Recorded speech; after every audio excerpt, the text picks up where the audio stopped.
സമീപത്തുള്ള സ്മാർട്ട് ഗ്ലാസുകളെ തൊട്ടറിഞ്ഞ് മുന്നറിയിപ്പ് നൽകുന്ന നിയർ ബൈ ഗ്ലാസസ് എന്ന പ്രത്യേക മൊബൈൽ ആപ്ലിക്കേഷനുമായി രംഗത്തെത്തിയിരിക്കുകയാണ് ജർമ്മനിയിലെ ഒസ്നാബ്രൂക്ക് സർവകലാശാലയിലെ കമ്പ്യൂട്ടർ സയൻസ് പ്രൊഫസറും സാമൂഹിക ശാസ്ത്രജ്ഞനുമായ ഡോക്ടർ ഈവ്സ് ജീൻറോൺ.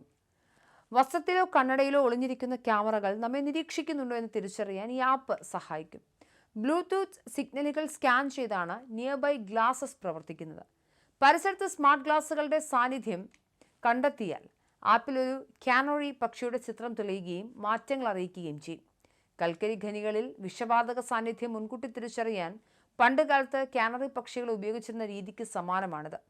നിങ്ങളെ നിരീക്ഷിക്കാൻ സാധ്യതയുള്ള ഉപകരണം സമീപത്തുണ്ടെന്ന് ഈ ആപ്പ് സൂചന നൽകുന്നതോടെ ഉപഭോക്താവിന് ജാഗ്രത പാലിക്കാനും അവിടെ നിന്ന് മാറി നിൽക്കാനും സാധിക്കും. നമ്മളറിയാതെ നമ്മെ ക്യാമറയിൽ പകർത്തുന്ന ഭീതി ഇപ്പോൾ വഴിയിലെ CCTVകളിൽ മാത്രം ഒതുങ്ങുന്നില്ല. ട്രെയിനിലോ തെരുവിലോ തൊട്ടടുത്ത കടയിലോ നിൽക്കുന്ന ഒരാൾ ധരിച്ചിരിക്കുന്ന സാധാരണ കണ്ണടയിൽ വരെ അത് ഒളിഞ്ഞിരിപ്പുണ്ടാകും. പ്രമുഖ ടെക് ഭീമനായ മെറ്റ റെയ്ബാനുമായി ചേർന്ന് പുറത്തിറക്കിയ സ്മാർട്ട് ഗ്ലാസുകളാണ് ഇന്ന് വൻ സുരക്ഷാ സ്വകാര്യത ഭീഷണിയായി ഉയർന്നിരിക്കുന്നത്.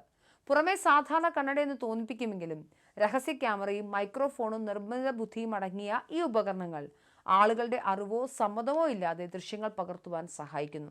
ഇതിനെ തുടർന്ന് സോഷ്യൽ മീഡിയയിൽ പേർവേർഡ് ഗ്ലാസുകൾ എന്ന അപരനാമത്തിലാണ് ഇവ അറിയപ്പെടുന്നത്.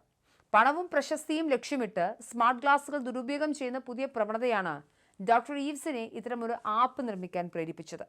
പ്രത്യേകിച്ച് മസാജ് പാർലറുകളിൽ ജോലി ചെയ്യുന്ന സ്ത്രീകളെ അവരുടെ അറിവില്ലാതെ രഹസ്യമായി പകർത്തി ആ ദൃശ്യങ്ങൾ ഓൺലി ഫാൻസ് പോലുള്ള അഡൽട്ട് സൈറ്റുകളുടെ പ്രചരണത്തിനായി ഉപയോഗിക്കുന്നത് കണ്ടപ്പോൾ തനിക്ക് കടുത്ത ദേഷ്യവും വിഷമവും തോന്നിയതായും അദ്ദേഹം വ്യക്തമാക്കുന്നുണ്ട്.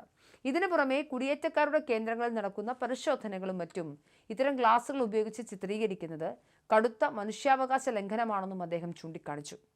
ഒരാൾ ക്യാമറ കണ്ണുകളിൽ പെടുന്നുവെന്ന കാര്യം അയാൾ അറിയാതിരിക്കുന്നത് വലിയ തെറ്റാണെങ്കിലും പല രാജ്യങ്ങളിലെയും നിയമ സംവിധാനങ്ങൾ ഇനിയും ഇതിനെതിരെ കർശനമായി മാറിയിട്ടില്ല.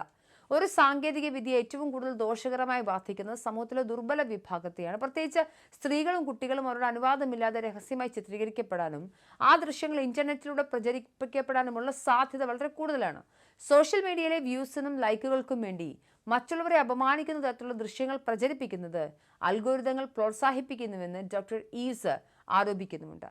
സ്വകാര്യമായ നിമിഷങ്ങൾ സെക്കൻഡുകൾക്കുള്ളിൽ ലക്ഷക്കണക്കിന് ആളുകളിലേക്ക് എത്തുന്നതോടെ വ്യക്തികൾക്ക് അവരുടെ വിവരങ്ങളിൽ യാതൊരു നിയന്ത്രണവും ഇല്ലാതെയാകുന്നു. ഇത് മനുഷ്യർക്കിടയിൽ പരസ്പര വിശ്വാസമില്ലായ്മ വളർത്തുകയും നിരന്തര നിരീക്ഷണത്തിലാണെന്ന ഭയം കാരണം ആളുകളുടെ സ്വാഭാവിക പെരുമാറ്റത്തെയും ചിന്തകളെയും പോലും മാറ്റിമറിക്കുകയും ചെയ്യും. സ്വകാര്യത എന്നത് ഏതെങ്കിലും ഗവൺമെന്റ് ടെക് കമ്പനികളോ ധാരാളമായി നൽകേണ്ട ഒന്നല്ല, മറിച്ചത് ഒരു അടിസ്ഥാന അവകാശമാണെന്നും ഈവ്സ് പറയുന്നു. ഒളിഞ്ഞുനോട്ടക്കാരായ പുരുഷന്മാർ സ്ത്രീകളെയും പെൺകുട്ടികളെയും രഹസ്യമായി ചിത്രീകരിച്ച് ചൂഷണം ചെയ്യുന്ന പ്രവണത അവസാനിപ്പിക്കുകയാണ് ആദ്യം വേണ്ടതെന്നും അദ്ദേഹം എടുത്തു പറയുന്നുണ്ട്. സാങ്കേതിക വിദ്യകൾ മനുഷ്യരെ പരസ്പരം അടുപ്പിക്കുന്നതിന് പകരം അകറ്റുകയാണ് ചെയ്യുന്നതെന്നും സംശയത്തിന്റെ അന്തരീക്ഷം സൃഷ്ടിക്കുന്നത് വ്യക്തിത്വ വികസനത്തിന് തടസ്സമാണെന്നും അദ്ദേഹം മുന്നറിയിപ്പ് നൽകുന്നു.